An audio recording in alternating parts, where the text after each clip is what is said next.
सोलापुरात आमदार गोपीचंद पडळकर यांच्या कार्यकर्त्याचं अपहरण झाल्याची घटना घडली आहे आणि या प्रकरणी दोघांना अटक करण्यात आली असून कार्यकर्ता सुखरूप आहे। शरणू हांडे असं या कार्यकर्त्याचं नाव असून जुन्या वादातून त्याच्या अपहरणाची घटना घडली। आरोपी अमित सुरवसे आणि त्याच्या 6 साथीदारांनी शरणू हांडेचं अपहरण करून हत्येचा प्रयत्न केला, मात्र पोलिसांनी काही तासातच आरोपींना अटक केली आहे।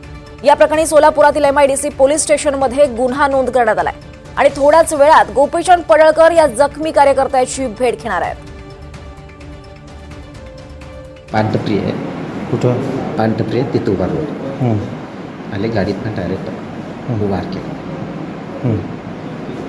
मग तिथनं गाडीत घालून पायाला बांधून घेऊन गेले। किती जण होते? 7 जण। कुठं नेले?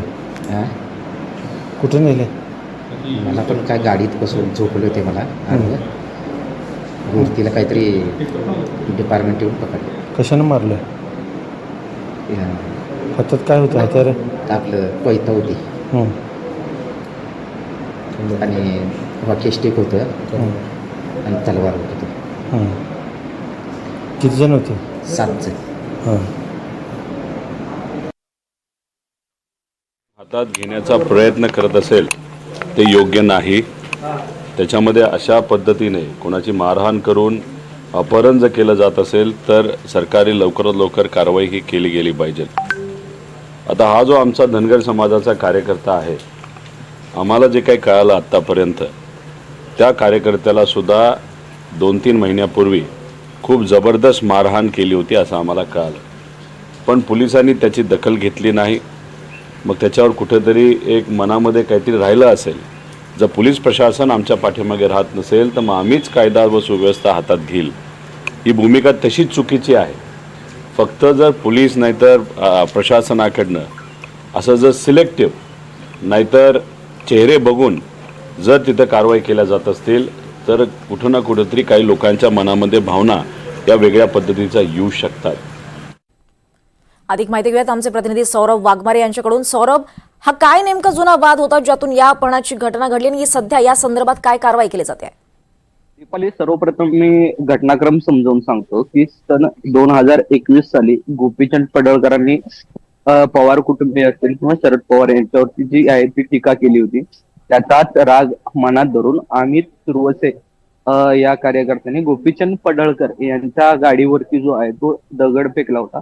ही घटना संपूर्ण महाराष्ट्रात या घटनेमुळे चर्चेला उधाण आलं आणि मे महिन्यात साधारणतः 13 मेला मे महिन्यात मध्ये जे आहे ते अमित सुरवसेला शरणू हांडे या गोपीचंद पडळकरांचा जो समर्थक आहे शरणू हांडे यांनी अमितला जे आहे ती मारहाण केली।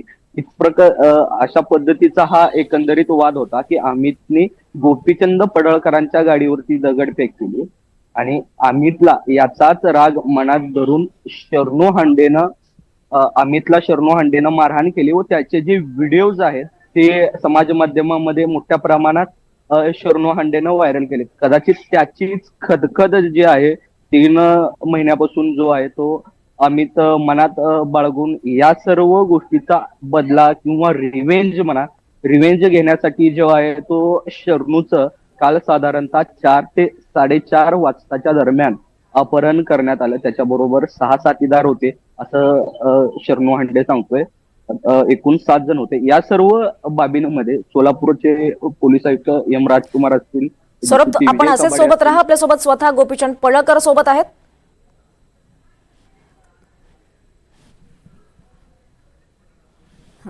तर आपण जाऊयात थेट गोपीचंद पडळकर आपल्या सोबत आहेत। गोपीचंदजी, खरं तर तुमच्या कार्यकर्त्याचं अपहरण झाल्याची घटना घडली आणि या प्रकरणी आता दोघांना सुद्धा अटक करण्यात आली। तुम्हाला नेमकं कारण काय वाटतं, काय घडलं होतं नेमकं? नाही बघा, 2021 ला माझ्या गाडीवरती दगड टाकला होता आणि तिथून हे प्रकरण सुरू झालेलं आहे। दगड टाकणाऱ्या कार्यकर्त्याच्या छातीवरती शरद पवारांचा फोटो होता। माझ्या गाडीवरती दगड टाकल्याच्या नंतर ते कुणाकुणाला भेटले त्याचे फोटो सोशल माध्यमांच्या मधून लोकांच्या समोर आलेले आहेत आणि तिथून हे प्रकरण वाढत गेलेलं आहे आणि यांना कोणीतरी प्रोत्साहित करतंय, त्याशिवाय हे प्रकरण घडणार नाही। काल सायंकाळी 5 वाजता शरणू हांडेला त्याच्या गाड्याला तलवार लावून गाडी टाकून ते कर्नाटकच्या दिशेने घेऊन गेले त्याला जाताना प्रचंड मारहाण केलेली आहे आणि त्याला संपवायचाच, त्याचा मर्डर करायच्या हेतून ते घेऊन गेले होते असे पोलिसांचं रात्री म्हणणं आहे. पोलीस सतर्क नसते किंवा पोलिसांनी जर यंत्रणा लावली नसती तर काहीतरी घातपात घडला असता. त्यामुळे हे प्रकरण अत्यंत खोलात जाऊन पोलिसांनी तपासण्याची आवश्यकता आहे. ही काही समोर दिसतेत मुलं, त्या मुलांनीच हे कृत्य केलं असेल असं मला वाटत नाही. त्यांच्या पाठीमागे कोणीतरी असावं. आणि आता मी सोलापूरला चाललोय. शरणू हांडेची भेट घेतल्याच्या नंतर मी सविस्तरपणे आपल्या समोर बोलेन. गोपीचंदजी, रोहित पवार म्हणतायत आधी हांडे यांनी मारहाण केली आणि पोलिसांनी दखल न दिल्यानं हे झाल्याचा संशय आहे. नाही, रोहित पवारच या सगळ्या ह्याचा मास्टर माइंड आहे. कारण महादेव देवकाते नावाचा पुण्यातला रोहित पवारचा कार्यकर्ता, ज्याच्या छातीवरती शरद पवारचा फोटो आहे, त्यानं मीडियामध्ये येऊन सांगितलं की गोपीचंद पडळकरच्या गाडीवरती जेव्हा दगड फेकला तेव्हा रोहित पवारांनी आमची बैठक घेतली होती की गोपीचंद पडळकरच्या गाडीवर दगड फेक करा, काहीतरी मारहाण करा. ह्याचा मास्टर माइंडच रोहित पवार आहे. आणि त्यामुळं पुण्यातली पोरं ह्या प्रकरणात आहेत. आणि गाडीमध्ये ती लोक म्हणत दादाला फोन करा. दादा म्हणजे कोण? शरणू जो गाडी त्यानं खाली दोन्ही बाकड्यामध्ये टाकला होता आणि हे म्हणत दादाला फोन करा. दादा कोण आहे ते पोलिसांनी त्याच्यापर्यंत जावं ना. हे प्रकरण काय आहे त्याच्या मुळापर्यंत पोलिसांनी जावं ही आमची आता मागणी आहे. मी आता माननीय डीसीपी साहेबांना भेटणार आहे या विषयामध्ये. निश्चित. धन्यवाद गोपीचंदजी, आपण सविस्तर प्रतिक्रिया NDTV मराठीला दिल्याबद्दल.